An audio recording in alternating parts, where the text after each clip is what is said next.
Ето я и карта огледало. Вчера ви обещах, че днес ще разгледаме какво казва тази карта. Всичко в него ме дразни. Истина. Той отразява част от теб самата, която ти не искаш да видиш. Покана.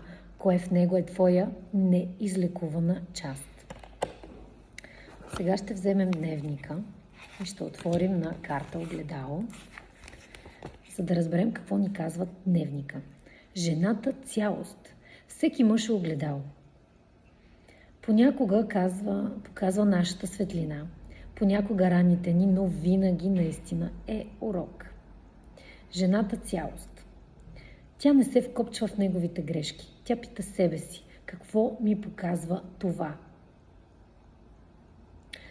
И тук алхимичният въпрос, който трябва да си зададем и да бъдем изключително честни към себе си е: какво ме дразни в него и в кои ситуации правя същото с себе си?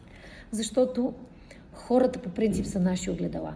Ако едно нещо много ни дразни в някой човек, то това автоматично означава, че може би ние носим същото това нещо, но то е наше огледало. Когато е несъзнавано и когато е нещо, което не харесваме, то се крие дълбоко в нас.